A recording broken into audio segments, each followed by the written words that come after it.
The drive down to Bridgewater took about an hour. I left Worcester just after 7 before the real traffic started and took Route 9 to 495. Coffee in the cup holder, radio off, just me and the road and that envelope sitting on the passenger seat. Massachusetts Executive Office of Health and Human Services. That's what the return address said. Official letterhead. They wanted me to evaluate a facility claim. Some dangerous patient was supposedly ready for reduced restrictions. The letter didn't say much else. Just gave me a date, a time, and an address I already knew. Bridgewater State Hospital. I'd been there before. Couple times, actually. Back when I was still with the state police, before everything went sideways. The place handled the worst cases. Criminally insane, violent offenders, people the regular system couldn't manage. Big brick buildings behind chain link and razor wire. Not the kind of place that called you in to say everything was going great. The letter was vague on purpose. That bothered me a little. They could have named the patient up front, saved everyone some time. But they didn't. Just said I'd get a full briefing on site. I had a pretty good guess who it was anyway. Traffic thinned out once I got past Brockton. The sky was that flat gray you get in March when winter's technically over, but nobody told the weather. Fields on either side of the highway, bare trees, everything still waiting for spring to actually show up. I kept the speedometer right at 65. No rush. I'd get there when I got there. The thing about these evaluations, they're supposed to be independent, objective. You go in, you review the records, you talk to the patient, you write up what you see. No bias, no history, just the facts as they sit right now. That's the theory. In practice, you can't really shut off what you already know, what you've already seen. And I'd seen plenty. 6 years back, I was working a case at a different facility. Smaller place, medium security, up near the New Hampshire line. We'd gotten word that one of the patients was showing concerning behavior. Making threats, hoarding materials, the kind of red flags that mean you go check it out before something happens. I went up with my partner at the time. We did the interview in one of those little rooms with the reinforced glass and the panic button under the table. Patient's name was Bo Haley, 22 years old, skinny kid, buzzed hair, pale green eyes that didn't blink much. He'd been committed after a string of arsons that escalated into an attempt on his stepfather's house. Stepfather made it out. Family dog didn't. Bo sat across from us and answered every question. Calm, cooperative. Said all the right things. Yes, sir. No, sir. I understand the concern. He smiled a lot. Not a big smile. Just this little twitch at the corner of his mouth, almost polite. Like he was trying real hard to show us he was doing better. I didn't buy it. Told the staff as much. Wrote it up in my report. Patient presence as rehearsed. Responses appear coached. Recommend continued observation and restrictions. 3 days later, Bo started a fire in the common room. Used cleaning supplies he'd been pocketing during his work detail. Waited until shift change when the halls were busy and everyone was distracted. 2 orderlies tried to get the other patients out. Carson Medina and Remy Johnson. They didn't make it. Bo did. Walked right out through the smoke with that same little smile and waited in the yard for the fire trucks. Didn't resist when they cuffed him. Didn't say a word. I got there maybe 40 minutes after it started. The building was still smoking. They had Bo in the back of a cruiser, and I walked over and looked at him through the window. He looked back. Didn't blink. Didn't smile that time, just stared. That was the last time I saw him in person. After that, they moved him to Bridgewater. Maximum security. He got charged with 2 counts of murder, pled not guilty by reason of insanity, and the court agreed. So he stayed locked up, under watch, in the kind of unit where you don't get second chances to play with matches. Or that was supposed to be the deal. I figured it was Bo the second I opened that envelope. Didn't know for sure, but I knew. The exit for Bridgewater came up on the right.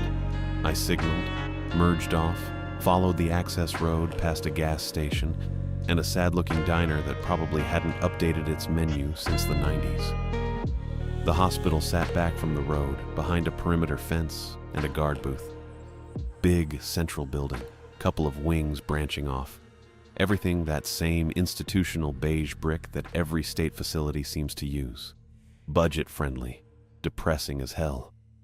My phone rang just as I pulled into the visitor lot. I parked near the back, away from the entrance, and checked the screen. Don Fisher. I answered. Yeah. You there yet? Don's voice had that gravelly edge it always got in the mornings. He'd been my supervisor back in the state police. Ran our unit for almost 15 years before he moved into an advisory role. Still kept tabs on cases, still knew everybody. Just pulled in, I said. What's up? Wanted to catch you before you went inside. He paused. I heard papers rustling on his end. You know who the patient is? Gotta guess. Bo Haley. There it was. I leaned back in the seat and stared at the hospital entrance. A couple of staff in scrubs were heading in through the main doors, IDs clipped to their belts. Figured, I said. Bridgewater's pushing hard to get him transferred, Don said. They're calling it rehab progress, saying he's stabilized, completed their program, shows sustained behavioral improvement, all the usual lines. They actually believe that? Somebody does, or somebody wants to. More rustling. Transfer requires 3 outside reviewers to sign off. You're number 1. They've got 2 more lined up after you. I didn't like that. 3 reviewers meant they were stacking the deck, looking for someone who'd give them the answer they wanted. If I said no, they'd just move on to the next name. Who requested me? I asked. Rehab director. Woman named Becky Miller. She asked for you specifically. That part bugged me a little. I didn't know any Becky Miller. Didn't have a reputation for being soft on these evaluations either. If anything, I'd expect them to avoid me. Why? No idea, Don said. But I'd keep your guard up. They're putting on a show for you, Vernon. Whole thing smells like PR. I watched a maintenance van pull up near the side entrance. Guy in coveralls got out, grabbed a toolbox, headed inside. Everything looked normal. Routine. Just another Thursday at the state hospital. You think he's actually improved? I asked. Don snorted. I think he's had 6 years to figure out what they want to hear. That sounded about right. Thanks for the heads up, I said. Yeah. Watch yourself in there. He hung up. I sat there for a minute.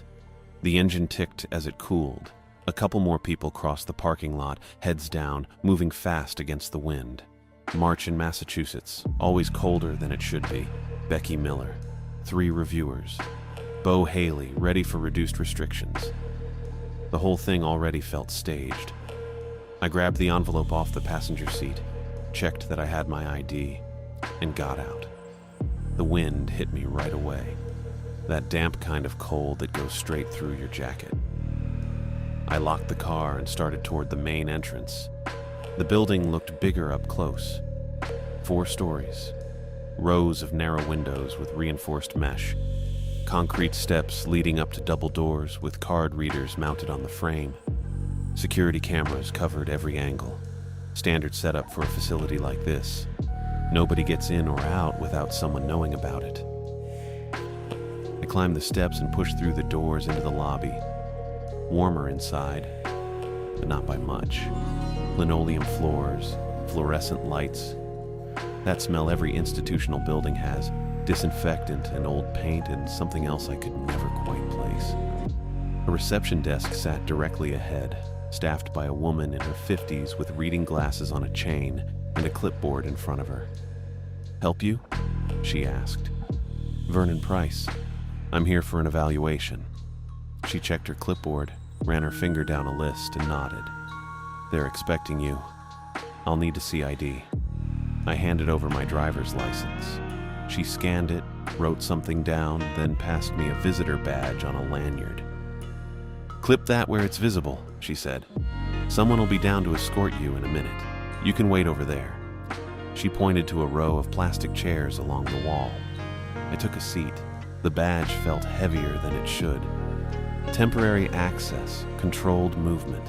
Everything here ran on permissions and protocols. 2 other people sat waiting. One looked like family. Middle-aged woman clutching a purse, staring at the floor.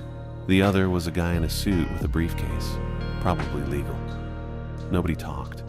We just sat there under the hum of the lights. I kept thinking about what Dawn said. They're putting on a show for you. Yeah, probably. These places always did.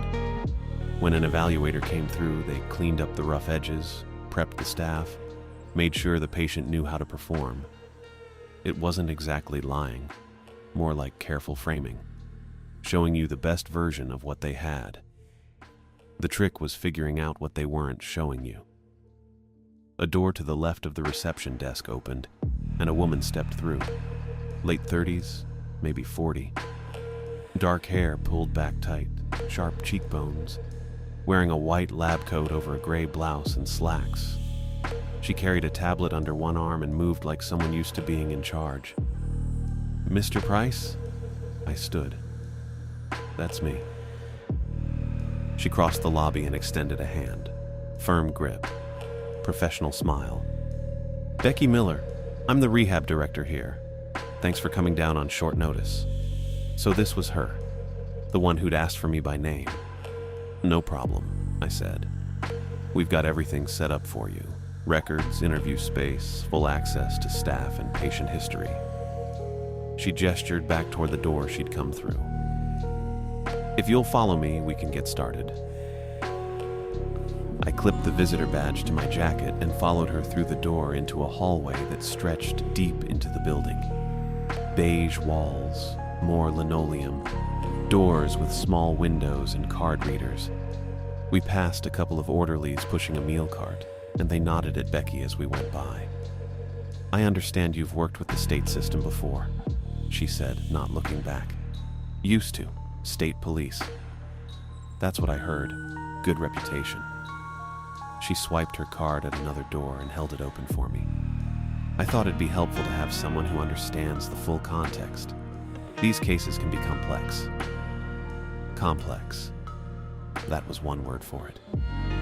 We turned down another hallway, this one quieter, fewer people. The fluorescents flickered a little overhead. "I'm sure you've already guessed who the patient is," Becky said. "Bo Haley." "Right." She glanced back at me just for a second. "I know his history. I know what happened 6 years ago. But I think you'll find he's made significant progress since then. We've developed a really comprehensive program here, and he's been an active participant. Active participant. Therapeutic language. Exactly the kind of framing I expected." "Looking forward to seeing it," I said. We stopped at another door. Becky swiped her card, and it opened into a small conference room. Table, chairs, a window that looked out onto an interior courtyard. A stack of folders sat waiting on the table next to a laptop and a legal pad.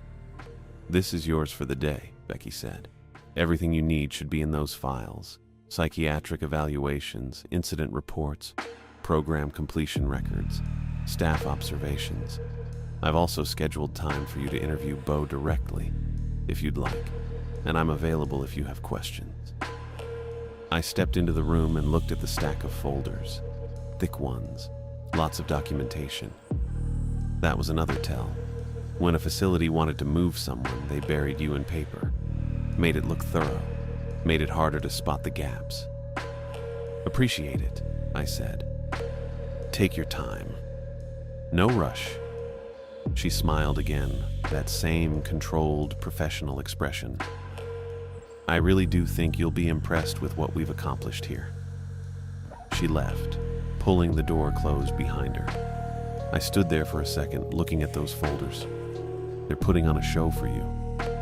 Yeah, they were. I set the envelope down, pulled out a chair, and sat. The top folder had Bo's name printed on the tab. I opened it and started reading. Time to find the cracks. I figured Becky Miller would show me the files first. That's what they always did when they wanted something to look good. Start with paper, build the narrative, get you nodding along before you ever saw the person. She was already talking when I sat down. Professional, smooth, the kind of voice that had given 100 presentations and knew exactly where to pause. Beau's been with us 6 years now, she said. She slid the first folder across the table toward me. Thick thing, maybe 2 inches of paper held together with metal clasps. His treatment trajectory has been exceptional. We don't use that word lightly. I opened the folder. Progress notes, typed and dated. Monthly summaries going back 3 years. Before that, incident reports and observation logs. He completed our core behavioral program within 18 months, Becky continued. She had her tablet in one hand, but she wasn't reading from it. She had this memorized. Participated in group therapy without disruption. No violent incidents. No disciplinary actions of any kind. I scanned the first page. Attended morning session. Engaged appropriately with peers. Demonstrated insight into past behaviors. The language was careful, clinical. It didn't tell me much. After that, we moved him into our vocational track. Becky tapped the folder. There's a section in there about the greenhouse program. He's been working there for 2 years. Staff supervision, of course, but he's reliable. Shows initiative. Greenhouse program. I flipped forward until I found it. Color photos printed on regular paper stapled in. Beau in a green apron, hands in soil, planting something in a long wooden box. His face was calm, focused. He looked older than I remembered. His hair was longer, pulled back. No smile in any of the pictures. He also tutors, Becky said. Literacy program for lower functioning patients. Twice a week. We have observation reports from the supervising instructor. I turned more pages. Found the tutoring logs. Beau Haley assisted 3 patients with reading exercises. Patient A showed improvement in letter recognition. Beau remained patient and supportive throughout session. Stability, Becky said. She leaned forward slightly, just enough to make it feel like she was sharing something important. That's what we look for. Sustained, measurable stability. Not just compliance. Real behavioral change. I didn't say anything. I kept reading. She waited a few seconds, then kept going. We've had psychiatrists evaluate him every 6 months. You'll see their reports in the second folder. Consensus is that he's responded well to medication, that his insight has deepened, that his risk profile has decreased significantly. I glanced up. Decreased. Significantly, she repeated. Her tone didn't change. Still calm, still steady. I looked back down. Found a psychiatric eval dated 4 months ago. Patient demonstrates appropriate affect. Expresses genuine remorse regarding index offense. Engages in meaningful self-reflection. Prognosis cautiously optimistic with continued treatment and structured environment. Cautiously optimistic. That was the line that mattered, the one that left room. We wouldn't be recommending transfer if we didn't believe he was ready, Becky said. This isn't about clearing beds or cutting costs. This is about a patient who's done the work. I closed the first folder, pulled the second one closer. You said he asked for me. She paused, just half a second, then nodded. He did. Why? He remembered you. Becky's voice stayed even, but I could tell she'd been expecting the question. From the original interview, he said you were fair, that you listened. Fair. I didn't remember being fair. I remembered writing a report that said he shouldn't be trusted. When did he ask? I said. 2 weeks ago. When we told him we were pursuing transfer approval and that an outside evaluator would be assigned. She tilted her head slightly. He asked if it could be you. We thought that showed good judgment, willingness to face someone from his past. Or he wanted to prove something, or he liked the idea of convincing the person who'd flagged him the first time. I didn't say that. I opened the second folder and started reading again. Becky stayed quiet for a minute. Let me work through another few pages. Then she stood. I'll give you time with the files, but if you'd like, I can walk you through the unit afterward, show you where he spends his time, introduce you to some of the staff who work with him directly. I looked up. I'll want to interview him. Of course, she said. We have a room set up, whenever you're ready. She left after that. Door clicked shut behind her and I was alone with the folders. I read for maybe 40 minutes. Took a few notes on the legal pad she'd left. Most of it was what I expected. Detailed, thorough, organized to tell a story. Progress in every category, improvement across every metric. A couple of small setbacks early on, nothing recent. Nothing in the last 2 years except steady, positive momentum. It felt too clean. That was the thing that stuck with me. Nobody got better in a straight line. People backslid, they had bad weeks. They got frustrated or angry or tired of pretending.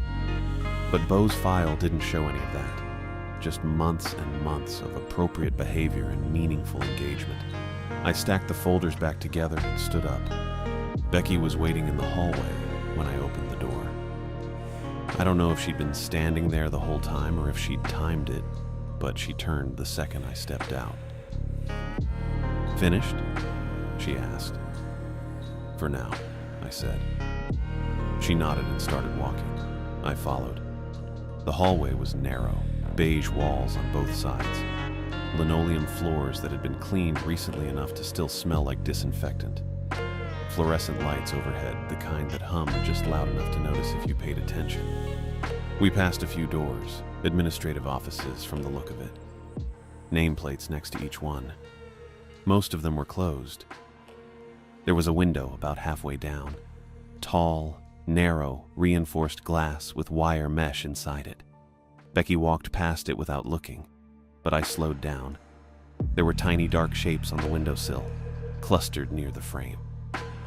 I stopped. Insect husks. Maybe a dozen of them. Small, brittle, translucent. They looked like they'd been there a while. Some were broken, just fragments. Becky noticed I'd stopped. She turned back. Something wrong? I pointed at the windowsill. What's that? She glanced over, didn't seem concerned. Oh, probably just ladybugs. They get into the building this time of year. Ladybugs didn't leave husks like that, not in clusters, not all in one spot. Before I could say anything, a guy in coveralls came around the corner from the other end of the hall. Older, maybe late 50s, thinning gray hair under a faded cap. He had a rag in one hand and a spray bottle in the other. Becky waved him over. Jimmy, can you take care of this? Jimmy walked up, looked at the windowsill and shrugged. Yeah, sure. He wiped the husks away with the rag in 2 quick strokes, didn't even look twice. Normal building stuff. We get all kinds of bugs in the spring. It's March, I said. Early spring, Jimmy said. He stuffed the rag into his pocket. They start waking up when it warms up outside. Then they get in through the vents or the window seals. No big deal. He walked off before I could ask anything else. Becky was already moving again. The maintenance team stays on top of it, she said over her shoulder. Old building. You're always dealing with something. I looked at the windowsill one more time. It was clean now. Nothing left except a faint smudge where the rag had been. I filed it away. Probably nothing. But I'd worked enough cases to know that probably nothing sometimes turned into something later. Becky led me through another door at the end of the hallway. This one needed a card swipe. She pulled a lanyard out from under her lab coat, tapped it against the reader, and the lock clicked open. The air changed on the other side. Cooler. The disinfectant smell was stronger here, mixed with something else. Food, maybe. Or floor wax. There was a guy standing just inside. Younger, maybe early 30s, short brown hair, corrections uniform with a radio clipped to his chest and a duty belt around his waist. He straightened up when he saw us. Blake, Becky said. This is Vernon Price. He's here to evaluate Bo Haley. Blake nodded at me, didn't offer his hand. Blake Duncan. I'll be escorting you. Escorting, I said. Standard procedure, Becky said. She looked at Blake. Mr. Price will want to see the unit, speak with Bo, maybe talk to a few staff members. No problem, Blake said. He had that tone, the one that said this was just another Tuesday. Routine, nothing unusual. I didn't trust it. Blake stepped aside and gestured down the hallway. Whenever you're ready. Becky stayed behind. I'll be in my office if you need anything. Blake can reach me on the radio. I looked at Blake. He had his hand resting on his belt. Casual, relaxed. Like we were about to take a tour of a college campus. Let's go, I said. Blake started walking. Didn't hurry, didn't check behind him to see if I was following. Just strolled down the hallway at an easy pace, keys jangling on his belt. We passed another door. Blake swiped his card without breaking stride. The lock clicked, he pushed it open, held it for half a second while I caught up. Units this way, he said. Shouldn't take long. That was the thing that bothered me, the way he said it. Shouldn't take long. Like this was simple, like there was nothing here that required careful attention. I'd been in enough facilities to know that the staff who acted the most relaxed were usually the ones who'd stopped paying attention. They'd done the same walk 100 times, seen the same patients, filed the same reports. It all became routine, background noise. And that was when things went wrong. Blake turned a corner. I followed. Another hallway, another set of doors. He moved through them without hesitation, swiping his card at each one, pushing through, letting them close behind us. I kept my eyes open, watched the doors we passed, watched the cameras in the corners, watched Blake's posture, the way he held himself. He wasn't worried about anything. That made one of us. Blake Duncan showed up in the hallway about 30 seconds after Jimmy walked off. Tall guy, maybe 6'2", close-cropped brown hair, corrections uniform with a radio clipped to his belt and keys jangling on a chain. He nodded at Becky and then at me. Didn't introduce himself right away. Becky said, Blake will take us through to the greenhouse. That's where Bo spends most of his vocational time.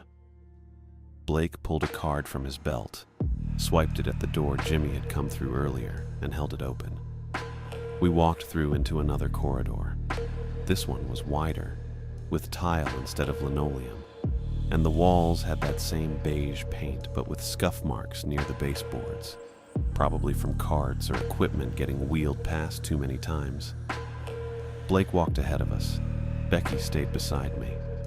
She was talking again. Something about the greenhouse program being one of their most successful initiatives, how it gave patients meaningful work and a sense of accomplishment. I wasn't really listening. I was watching Blake's shoulders, the way he carried himself. Steady, professional. Probably did this walk 100 times a week. We turned left at the end of the hall, went through another locked door, and then down a ramp that sloped gently toward what I figured was ground level. The air changed, got cooler, damper. There was a faint smell I couldn't place yet. Not bad, just different. At the bottom of the ramp was a metal door with a small reinforced window. Blake unlocked it and pushed it open. Warm air hit me immediately, humid, heavy. The kind of air that sits in your lungs. The greenhouse wasn't huge, maybe 20 feet by 30. Rows of wooden benches lined both sides, each one holding plastic trays and pots with plants at different stages. Tomatoes, I think. Maybe peppers. Some leafy stuff I didn't recognize. The walls were panels of thick plastic sheeting over a metal frame, and overhead were grow lights hanging from chains. Bright white, buzzing faintly. Becky stepped inside and gestured around. Bo works here Tuesday and Thursday afternoons, supervised by our horticultural specialist. He's responsible for watering, transplanting, and general maintenance. I walked down the center aisle between the benches. The plants looked healthy enough, green, no obvious wilting or disease. The soil in the trays was dark and moist. Everything seemed fine, but there was that smell. Sour sweet. Not rotting exactly, but close. Organic decay mixed with something sharper. I stopped halfway down the aisle and turned my head, trying to pinpoint it. Becky was still talking. He's shown real dedication to the work, never missed a session. The specialist says he follows instructions perfectly and takes initiative when he sees something that needs attention. I knelt down beside one of the benches on the left, looked underneath. That's where I saw them. Paper strips, damp, chewed up, scattered across the concrete floor in a loose pile beneath the bench. Maybe a dozen pieces, each one about the size of my thumb, edges ragged and soft from moisture. They'd been there a while. The concrete around them was stained darker. I reached under and pulled one out. It fell apart between my fingers. Pulp, basically. I couldn't make out any text or print, just white mush. Becky came over, looked down at what I was holding. "What is that?" I asked. She frowned, tilted her head slightly. "Worksheets, probably." Bo used to have some anxiety around written materials early in the program. Chewing paper was a self-soothing behavior. He's since developed healthier coping mechanisms. I dropped the piece and wiped my fingers on my jacket. "These are under the bench." "Maintenance doesn't always get under every surface," Becky said. "It's an old habit. Managed now." I stood up, looked at her. "Managed." "Yes." She didn't blink. "He hasn't exhibited that behavior in over a year. The specialist would have reported it." I didn't say anything, just looked back down at the pile of chewed paper, then at the plants, then at the grow lights overhead, still buzzing. Blake was standing by the door with his arms crossed, watching us but not saying anything. That sour, sweet smell was stronger near the bench. I figured it was coming from the paper. Whatever Bo had been chewing on, it hadn't been dry worksheets. Something else. Something that rotted. Becky stepped back toward the center aisle. "If you're ready, we can move on to the interview room. Bo's been notified and should be waiting." I took one more look around the greenhouse. Everything in its place. Everything clean and organized and exactly what you'd expect from a model rehabilitation program. Except for the pile of chewed pulp under the bench. "Yeah," I said. "Let's go." The interview room was on the second floor. Small, maybe 10 by 12. Table bolted to the floor, 2 chairs on either side also bolted. One-way glass on the left wall. Single door with a card reader and a small window. Fluorescent lights overhead, no clock, no decorations. Nothing on the walls except beige paint. I sat down on the side facing the door. Blake stood near the corner behind me, close enough to respond if something happened, but far enough back to stay out of the way. Becky had gone into the observation room behind the glass. I could see her silhouette through it, blurred and dim. The door opened. Bo Haley walked in. He was smaller than I remembered. 5'8", maybe 150. Buzzed light brown hair, pale green eyes, narrow jaw. He wore state-issued gray pants and a gray shirt, both clean and pressed. His posture was upright, controlled. He didn't slouch or shuffle. He walked straight to the chair across from me and sat down without being told. Blake closed the door. It clicked shut. Bo folded his hands on the table, looked at me, didn't smile. "Mr. Price," he said. His voice was soft, even. "It's good to see you again." I didn't respond right away, just looked at him. His face was older now, sharper. The boyishness I remembered from 6 years ago was gone, but the eyes were the same, pale green, calm, watching. "Bo," I said. He nodded once. "I appreciate you coming. I know this isn't easy." That was the first line. Rehearsed. I'd heard it before in other interviews with other patients. The opening that sounds humble and self-aware and puts the evaluator at ease. I pulled out the legal pad I'd brought with me and set it on the table. Clicked my pen. "Walk me through your day," I said. "Start to finish." Bo didn't hesitate. "I wake up at 6:30. Breakfast is at 7 in the common area. After that, I have group therapy on Mondays and Wednesdays. On Tuesdays and Thursdays, I work in the greenhouse from 9 to 11:30. Lunch is at noon. Afternoons vary depending on the schedule. I tutor in the literacy program twice a week. I have individual therapy on Fridays. Dinner is at 5:30. Recreational time until 8. Lights out at 9. He delivered it without pausing. No hesitation. No filler words. What do you do during recreational time? I asked. Read, mostly. Sometimes I play cards with other patients. Sometimes I just sit. What do you read? Nonfiction, history, biographies. I'm working through a book about the Dust Bowl right now. I wrote that down. Not because it mattered, but because I wanted him to see me writing, wanted him to know I was paying attention. Tell me about the greenhouse, I said. Beau's expression didn't change. It's part of the vocational program. I work with plants, tomatoes, peppers, herbs. We grow them from seed, transplant them, maintain them. It's structured, repetitive. I find it calming. What do you find calming about it? The routine, the predictability. I know what needs to be done and I do it. There's no ambiguity. I nodded. Wrote that down too. Do you ever get frustrated? I asked. Sometimes, if a plant doesn't respond the way I expect, but I've learned coping strategies, deep breathing, grounding exercises. I talk to the specialist if I need support. All the right answers, all the things the program taught him to say. I flipped a page on the legal pad. Tell me about the fire.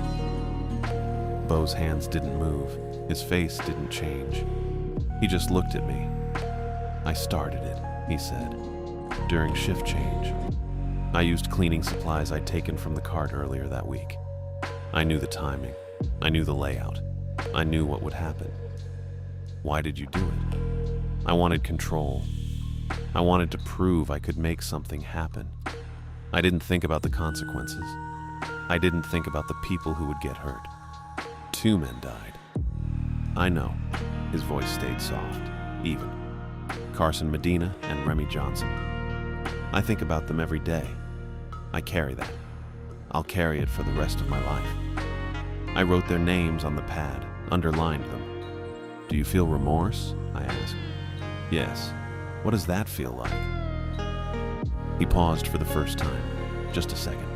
Then he said, heavy, like something pressing down on my chest. I can't undo what I did. I can only try to be different now. Textbook answer. Exactly what the therapist would want to hear. I set the pen down, leaned back in the chair. You asked for me specifically, I said. Why? Beau looked at me without blinking. Because you didn't lie to me last time. You asked real questions. You didn't pretend to be my friend. I respected that. I wrote a report that said you shouldn't be trusted. I know. You were right. I picked the pen back up. And now? Now I've done the work. I've learned the skills. I've changed my behavior. I'm not asking you to trust me. I'm asking you to evaluate the evidence. He said it without emotion, without pleading, just stated it. I glanced at the one-way glass. Becky's silhouette was still there, watching. Beau followed my gaze, then looked back at me. How's your daughter? He asked. I stopped writing. Janet, right? Beau said. His voice didn't change. Still soft, still even. She'd be about 12 now, I think. I set the pen down slowly. My hand wanted to tighten into a fist. I didn't let it. That's not in any file, I said. No, Beau agreed. It's not. I looked at him. He looked back, calm, controlled, waiting. I wanted to stand up, wanted to lean across the table, wanted to ask him how the hell he knew my daughter's name. But I didn't, because that's what he wanted. He wanted me angry, wanted me off balance, wanted me to make a mistake. So I picked the pen back up, and I wrote down exactly what he'd said, word for word. Because anger gets you nothing in a room like this. Anger makes you sloppy. Anger makes you miss things. I kept my voice level, professional. Tell me about the literacy program, I said. Bo smiled, just a little, just at the corners of his mouth. Then he started talking again. Becky met me outside the interview room. Blake stayed with Bo to escort him back to his unit. She asked if I'd gotten what I needed, and I said I wanted to see where Bo spent his time during the day. She nodded and started walking. We went down another hallway with the same beige walls and fluorescent lights. The building all looked the same. Same floors, same smell, same humming overhead. Becky stopped at a doorway and gestured inside. Day room, she said. Patients used it for recreation and group activities. I looked in, maybe 20 by 25 feet. Tables and chairs bolted down. A television mounted high on the wall behind a protective cage. Shelves with board games and paperback books. 3 men sat at different tables. One stared at the TV even though it wasn't on. One had his head down on folded arms. The third sat with a workbook open in front of him and a pencil gripped in his fist. Becky walked in and I followed. She went straight to the guy with the workbook and said his name. Lucas. He looked up fast. Thin guy, maybe late 40s with stringy blonde hair and hollow cheeks. Wore gray state-issued sweats. His eyes went to Becky first, then to me, then back to Becky. "This is Lucas Stevens," she said. "He's one of our participants in the literacy program. Lucas, this is Mr. Price. He's visiting today." Lucas nodded at me, but didn't say anything. He held the workbook up a little, like he was showing it to a teacher, like he wanted approval.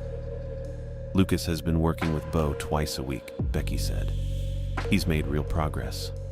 I stepped closer and glanced at the workbook. Basic stuff. Fill in the blank sentences, simple words, cat, dog, run. But the margins were covered in drawings. Small circles with lines sticking out. Legs, maybe. 6 legs each.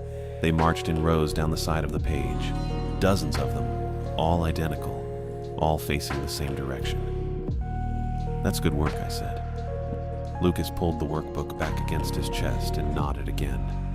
"Thank you," he said. His voice was soft, almost a whisper. Becky smiled and told Lucas to keep it up. She turned and walked back toward the door. I followed, but looked back once. Lucas was staring at the workbook again, pencil moving, drawing another circle. The drawings didn't look like normal doodling, too precise, too repetitive. They looked like something someone drew when they were thinking about one thing over and over. Becky walked me back to the lobby after that. She said she'd send over the full incident reports and additional documentation by email tonight. I thanked her and left. I got a room at a Quality Inn off Route 24 in Brockton. 40 minutes from the hospital, nothing special. Queen bed, desk, chair, bathroom with weak water pressure. I dropped my bag on the bed and sat at the desk. Becky's email came through at 6:17. 3 attachments. I opened the first one. Incident reports going back 3 years.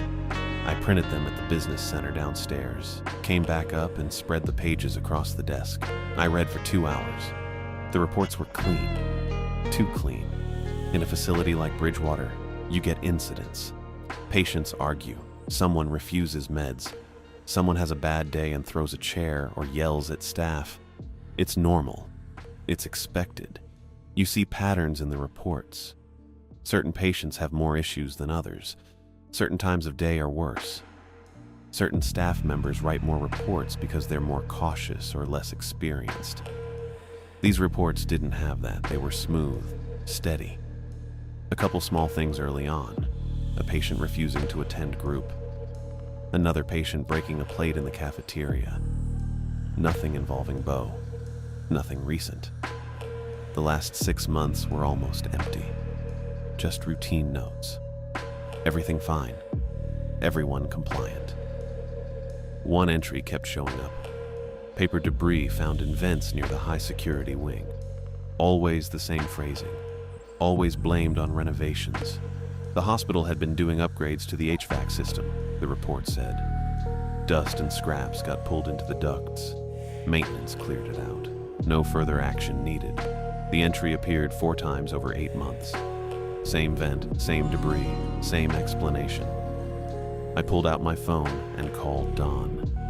He picked up on the second ring. "You still at the hospital?" he asked. "Hotel," I said. "Brockton." "How'd it go?" I told him about the interview, about Bo asking about Janet, about the files being too clean in the vent reports. Don was quiet for a second. Then he said, "They've been pushing renovations for a while now." "What do you mean?" "Every time someone raises a question about that facility, they point to renovations, new HVAC, new wiring, new security upgrades. Makes it sound like they're investing, improving. Covers a lot of noise. You think the debris is something else?" "I think debris doesn't show up in the same vent 4 times unless someone's putting it there," Don said. "Or something's nesting." I didn't say anything. "You find out what it is?" he asked. "Not yet." Don exhaled. "Be careful, Vernon. They asked for you by name. That means something. I know. Call me tomorrow," he said, and hung up. I stared at the incident reports for another 20 minutes. Then I stacked them, turned off the desk lamp, and got ready for bed. I woke up at 11:43. Not sure why. I hadn't been dreaming, hadn't heard anything. Just woke up with my eyes open and my hand itching. I reached down and scratched my forearm. The itch didn't stop. It moved, crawled up toward my elbow. I sat up fast and turned on the bedside lamp. There was a bug on my arm. Small, maybe a 1/4 inch long, pale, almost white. Soft-bodied, not hard like a beetle. It had legs, 6 of them, thin and delicate, and it moved slow like it wasn't used to open air, like it had just come out of somewhere dark. I brushed it off onto the sheet. It landed on its side, legs twitching. Then it righted itself and started crawling again, toward the pillow. I grabbed a tissue from the nightstand and pinched it. The body was soft. It squashed easy. I wiped it on the tissue and looked close. No wings, no shell. Just a pale, segmented body and those thin legs. It looked like something that hatched indoors. Something that didn't need sunlight or outside air. Something that lived in walls or ducts or places people didn't look. I checked the rest of the bed, pulled back the sheets, checked the pillowcase. Nothing else. I dropped the tissue in the trash, turned off the lamp, and lay back down. I didn't fall asleep for a long time. I left the hotel at 6:30. Didn't bother with breakfast, just coffee in a paper cup from the lobby, and the printed incident reports folded in my jacket pocket. The drive back took 35 minutes. Route 24 to 495. Same roads as yesterday, but emptier. The sun came up pale and cold behind me. I kept thinking about the bug on my arm. Soft body. 6 legs, no wings. Something that lived in walls. I parked in the same spot I'd used yesterday and walked straight to the entrance. The same woman sat at reception. She looked up when I came through the doors and frowned a little. "You're early," she said. "Need to see Becky Miller." "She's not expecting you until 9. "I know." She picked up the phone and dialed without looking away from me. Spoke quietly. Hung up. "She'll be down in a minute." I stood by the desk and waited. Didn't sit. The lobby smelled the same. Disinfectant and floor wax and something underneath that didn't have a name. Becky came through the door after 3 minutes. She wore a different blouse today. Dark blue, same lab coat. Her hair pulled back tight again. "Vernon," she said. Didn't smile. "You're early. I want to see Bo today, unannounced." Her expression shifted. Not much, just a tightness around her mouth. "We discussed scheduling yesterday." "I know what we discussed. I'm asking for observation without advance notice." She crossed her arms. "That's not standard procedure for evaluations," It is for mine. We stood there for a few seconds. The receptionist pretended to look at her computer screen. Becky exhaled through her nose. Fine. We'll call it transparency. Her tone said she didn't love the idea but wasn't going to fight me on it. Where do you want to start? Literacy program. You said he tutors twice a week. He does, Tuesdays and Thursdays. Today's Thursday. It is. Then let's go. She turned without another word, and I followed her through the same door as yesterday. Blake met us 2 hallways down, same uniform, same keys on his belt. He nodded at me and fell in step beside Becky. We walked through 3 more locked doors. Blake swiped each one without speaking. The hallways got narrower the deeper we went. Older paint, scuffed baseboards, fluorescents that hummed louder than the ones near the front. Becky stopped outside a door with a small window at eye level.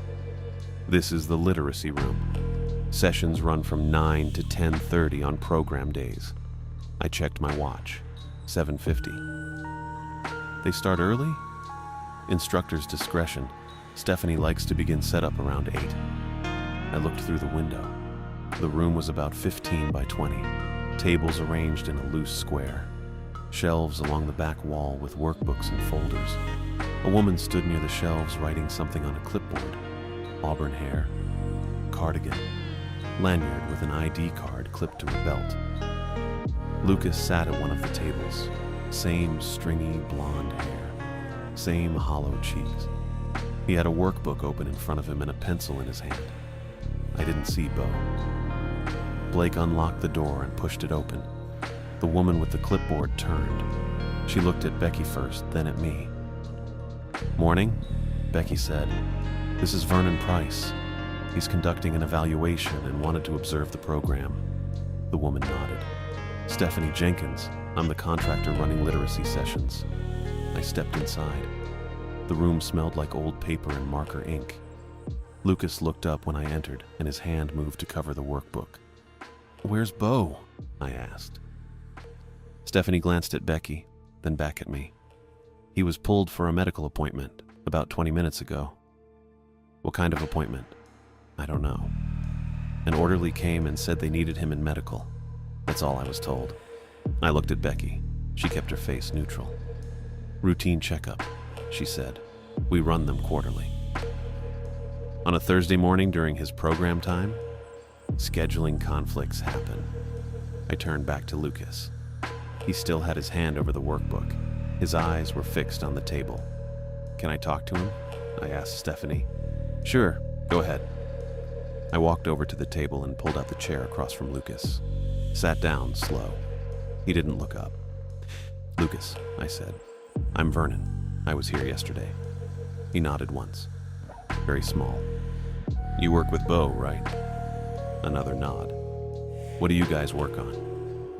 He lifted his hand off the workbook, pushed it toward me a little. I looked down at the page. Fill in the blank sentences. The cat sat on the blank. The dog ran to the blank. Same kind of thing I'd seen yesterday. The margins were covered in drawings again. Circles with 6 legs, rows of them marching down the side of the page. "You're doing good," I said. Lucas's mouth twitched. Might have been a smile. Hard to tell. "Bo helps you with the words?" "Yeah." His voice came out quiet, almost a whisper. "He's patient with you?" "Yeah." "He ever bring you anything? Books or worksheets or things like that?" Lucas looked up for the first time. His pale blue eyes met mine for half a second, then darted away. "Sometimes," he said. "Like what?" He reached under the workbook and pulled out a thin book. Paperback. Maybe 30 pages. The cover showed a drawing of a bug with a crown sitting on a clock face. The title was printed in big letters above it. The Clock Bug and the Quiet King. I took the book and turned it over. No author name. No publisher information. Just a barcode sticker on the back that looked old and half peeled. "Where'd this come from?" I asked. "Bo found it. On the library cart." "He gave it to you?" Lucas nodded. He said it was special. I opened the cover. The pages inside were yellowed, brittle at the edges. The text was large and simple. First grade reading level maybe. The illustrations were hand-drawn, rough ink lines. The bug appeared on every page wearing the same crown. I flexed the book a little. The spine cracked. "Can I borrow this?" I asked Lucas. He looked nervous. His hand reached out like he wanted to take it back. "I'll bring it back," I said. "I just want to look at it." He pulled his hand into his lap, nodded again. I stood up and walked back to Stephanie. "Where's the library card?" She blinked. Storage closet down the hall. We keep the extra materials there. Can you show me?" Stephanie looked at Becky. Becky's jaw tightened, but she nodded. "Blake can take you," Becky said. Blake stepped forward. "This way." We left the literacy room and walked back into the hallway. Becky stayed behind. Blake led me past 2 more doors and stopped at a 3rd. Unlocked it. Inside was a woman in her mid-40s, straight dark blonde hair, thin glasses. She stood beside a metal cart stacked with books and manila folders. "Daisy," Blake said. "This is Vernon Price. He needs to see the cart." Daisy looked at me, then at the book in my hand. "Is that from literacy?" she asked. "Lucas had it. Said Bo found it on the cart." Her face went careful. "That's not possible." "Why not?" "Because that title isn't in our inventory. I would have flagged it." "Why?" She pointed at the book. "Children's books are usually restricted, staples and sharp edges. We don't circulate them in general population." I looked down at the book again. The cover was held together with 2 staples in the spine. Old ones. Rusted a little. "So, how'd it get on the cart?" I asked. "I don't know." I handed her the book. "Can I sign it out? I want to take a closer look." Daisy hesitated. Then she pulled a clipboard off the cart and flipped to a blank page. "Name and date." I wrote both. Handed the clipboard back. She took the book and turned it over in her hands. "You'll need to return it when you're done." "I will." She gave it back to me. I held it flat in my palm. The pages felt gritty, like dust had settled into the fibers and dried there. I pinched the spine between my thumb and forefinger and flexed it. Something shifted inside. A faint sound, dry and light, like rice grains sliding against each other. I stopped. Daisy was watching me. "What is it?" "Something's in here." "In the book?" "Yeah." I turned and walked out of the storage closet. Blake followed. I didn't wait for him to lock the door, just kept walking back toward the lobby. Becky was in the hallway near reception when I came around the corner. She saw the book in my hand and her expression shifted. "What's that?" she asked. "Children's book. Lucas said Bo gave it to him. Said Bo called it special." "Special how?" "Don't know yet." I held the book up. "You ever see this before?"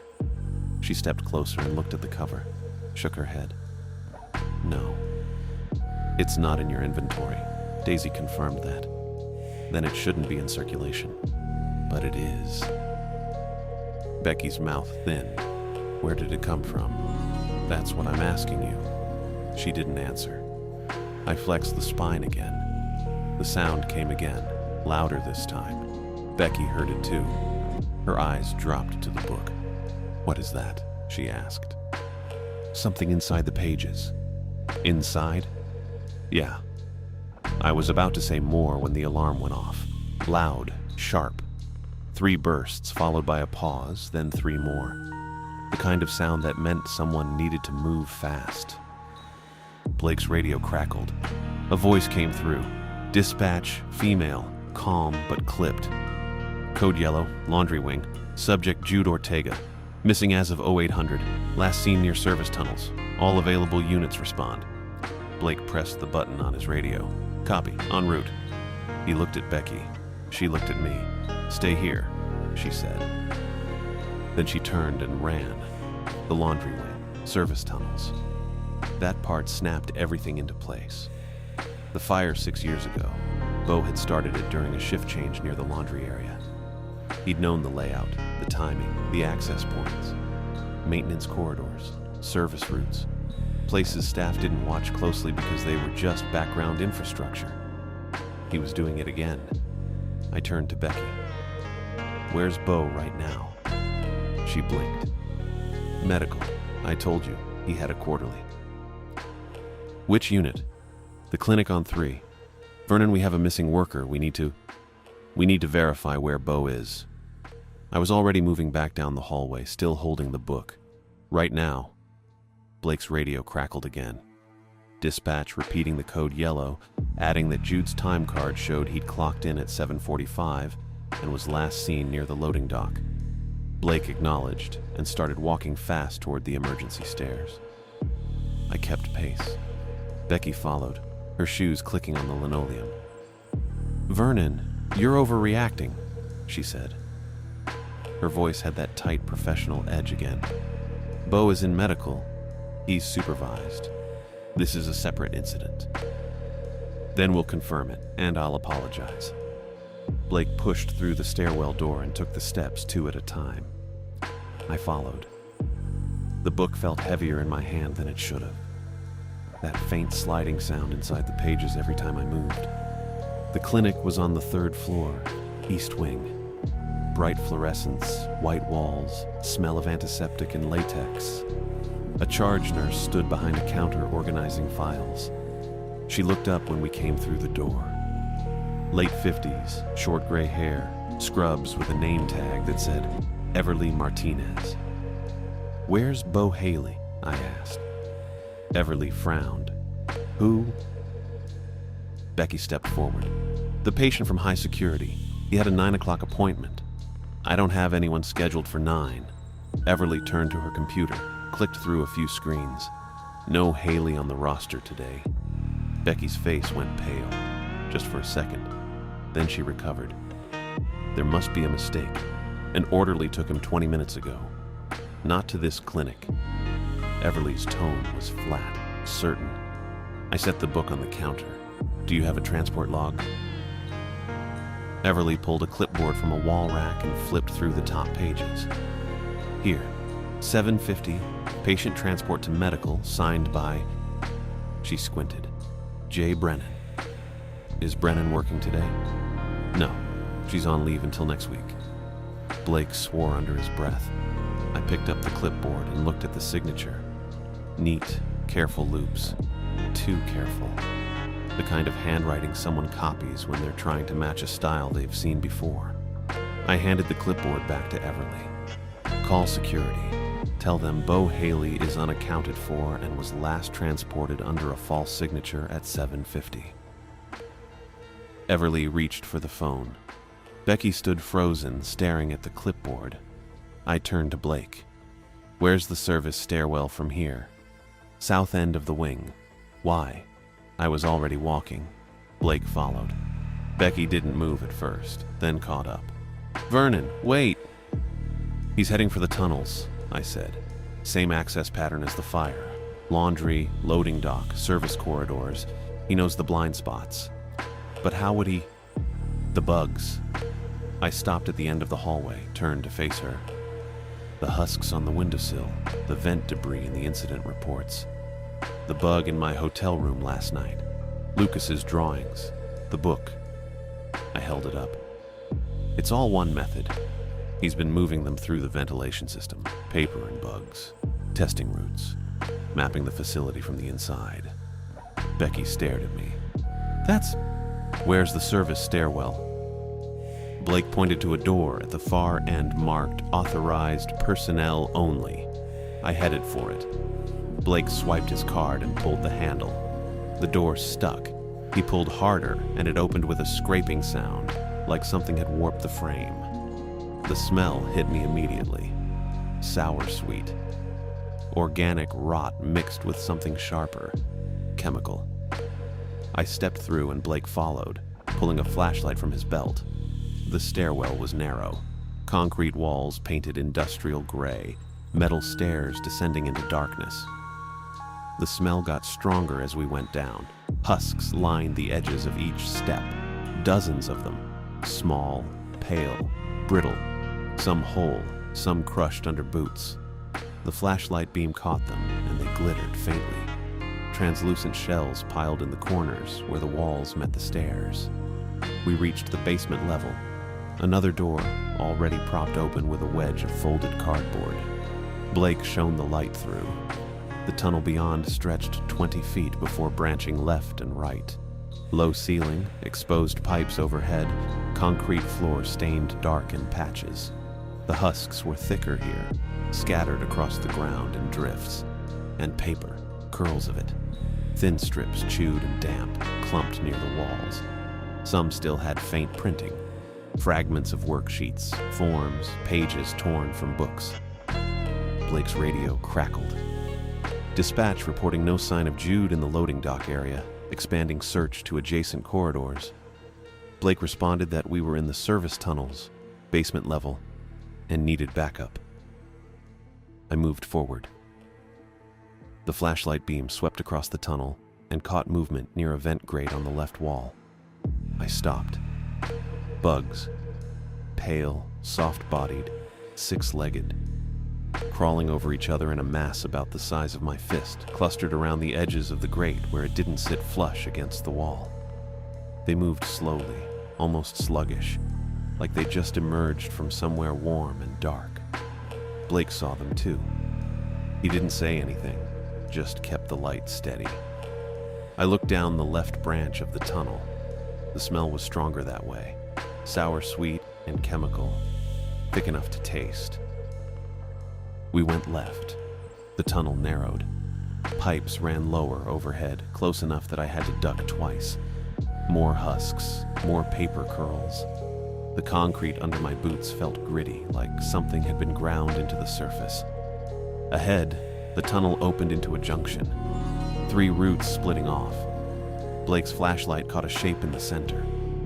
Bo. He stood facing us, holding the children's book open in both hands. His expression was calm, focused. Behind him, sitting on the ground with his back against the wall, was Jude. Thin, mid-20s, curly dark hair, laundry worker uniform. His hands were tied behind him with what looked like torn strips of fabric. His eyes were wide, red from crying, but he was breathing. Alive. Bo didn't move, just stood there with the book open, pages facing us. The flashlight beam hit the illustration, the crown bug, but different now. The king's mouth was sewn shut with rough black stitches, and the bug wasn't on the clock anymore. It was crawling through the page itself, emerging from the paper, legs breaking through the surface. Bo tilted the book slightly, then gestured toward the vent grate on the wall to his right. The same slow, deliberate movement, page to vent, vent to page. "It's a loop," he said. His voice was quiet, almost conversational. "Input and output. They go where the paper goes. I just had to show them the path." I took a step forward. Bo didn't react. "Jude's not part of this," I said. "Let him go." "He's fine." Bo glanced back at Jude, then returned his attention to the book. "I just needed him here. Witness makes it real." Blake's hand moved toward his radio. Bo's eyes flicked to him. "Don't," Bo said. "Not yet." Behind him, near the right-hand tunnel, I saw a metal chute built into the wall. Incinerator access. And on the ground beside it, a plastic jug. The kind maintenance uses for solvents. The cap was off. Bo followed my gaze. "You're quick," he said. "That's why I asked for you." He set the book down on the ground, pages still open, and picked up the jug. The chemical smell spiked. He tilted it and poured a thin stream onto the concrete near the chute. The liquid spread, dark and slick. I moved. Fast. Blake shouted something behind me, but I was already closing the distance. Bo's hand went to the control panel on the chute, red button, ignition switch for the incinerator system. I lunged and grabbed his wrist before he could press it. He twisted and swung the book at me with his other hand. The spine caught my knuckles hard, sharp edge scraping skin. I didn't let go. The book hit the ground and split open, pages scattering. And the bugs came. They poured out from between the pages. Dozens of them. Pale, crawling, swarming over my hand and up my wrist. I felt their legs, thin and delicate, moving across my skin. The itch started immediately. Sharp. Burning. Blake tackled Bo from the side. They went down hard, Blake's weight pinning Bo's shoulders. I kicked the solvent jug away from the chute, heard it clatter and spill further down the tunnel. Then I grabbed Bo's other arm and slammed it against the concrete, away from the control panel. Bo didn't fight. He just looked at me, pale green eyes steady, and smiled. The bugs kept crawling, up my arm, across my jacket. I shook them off, but more kept coming, spilling from the torn pages of the book. Becky appeared in the tunnel entrance, froze when she saw the bugs crawling over her shoes. Blake had his cuffs out. He yanked Bo's arms behind his back and locked the cuffs tight. Bo didn't resist, just kept smiling. Footsteps behind us, more flashlights, security arriving. A woman's voice, sharp and commanding. Clear the area. Get the patient secured. Holly Carr. Sergeant stripes on her uniform, dark hair pulled tight. She took one look at the scene and started directing her team. 2 officers moved in and hauled Bo to his feet. He didn't struggle, just looked back at me one more time before they dragged him toward the stairs. I went to Jude, pulled a pocket knife from my jacket and cut the fabric binding his wrists. His hands were red, circulation cut off. He gasped and started crying again, curling forward. "You're okay," I said. "It's over." He nodded, couldn't speak. Holly crouched beside him, checking his pulse, asking him questions in a calm, steady voice. I looked down at my hand. The bugs were gone, brushed off or scattered, but my knuckles were swelling, skin red and raised where the book had hit. Small blisters forming along the edge. Blake stood beside me, breathing hard. What the hell was that? I didn't answer, just stared at the torn pages on the ground, the pale husks scattered between them.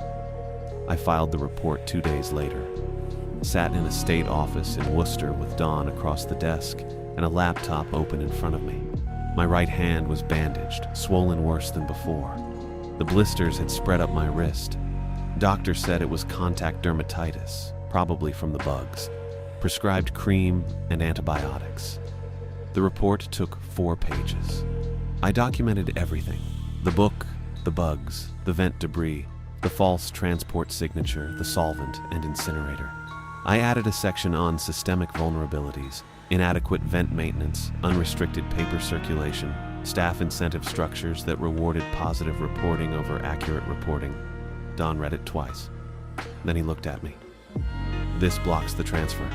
That's the idea. They're going to fight it. Let them." He closed the laptop. "You did good, Vernon. I didn't feel good. I felt tired, and my hand hurt." Home was a 2-story colonial in Worcester, 10 minutes from the office. Rebecca met me at the door when I pulled into the driveway. She'd already called the doctor and set up a follow-up appointment for the next morning. She didn't ask a lot of questions, just looked at the bandage and told me to sit down. Janet was at school. I was glad. I didn't want her to see the hand yet. Rebecca brought me water and the antibiotics. I took them and leaned back on the couch. She sat beside me. "You're done with this one?" she asked. "Yeah." "Good." I finished the documentation that night, sent the final version to Don, and copied the state oversight board. Then I closed the laptop and sat in the kitchen with the lights off, staring at my bandaged hand. The blisters throbbed. Steady. Rhythmic. I kept thinking about the bugs crawling out of the book. The way Bo had smiled. 3 weeks later, I was in my office at home filing paperwork from a different case. Something routine. Insurance fraud. Nothing dangerous. Janet knocked on the door. "Dad?" Yeah? Can I borrow your stapler? Sure, it's on the desk. She came in, grabbed the stapler, started to leave. Then she stopped. What's this? I looked up. She was holding something small between her fingers. A thin curl of paper, pale, damp-looking, torn edges. My chest tightened. Where'd you find that? On my desk. I thought it was from one of my notebooks, but she trailed off, staring at it. I stood up and crossed the room, took the paper from her hand. It was soft, almost pulpy. The edges were ragged, chewed. I looked past her, through the doorway, into her room. Her desk was visible, cluttered with school supplies and books, and on the corner, near the lamp, I saw it. A pale husk, small, brittle, 6 legs. Go downstairs, I said. Dad, now, Janet. She left. I heard her footsteps on the stairs, quick and confused. I walked into her room and picked up the husk. It disintegrated between my fingers, fragile and hollow. I checked the desk, the windowsill, the edges of the floor, nothing else, just the one. I threw the husk and the paper curl into the trash. Then I checked the vents. The register in her room was screwed tight, no gaps. But the return vent in the hallway was loose. I pulled it off and shone my phone's flashlight inside. Nothing, just dust and darkness. I replaced the register and went downstairs. Rebecca was in the kitchen with Janet, talking quietly. She looked up when I came in. Everything okay?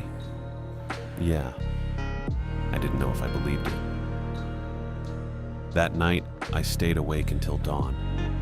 Sitting in the living room with the lights off, listening to every sound, the furnace cycling on, the house settling, the faint scrape of branches against the siding. I'd stopped the transfer, filed the report, documented the vulnerabilities.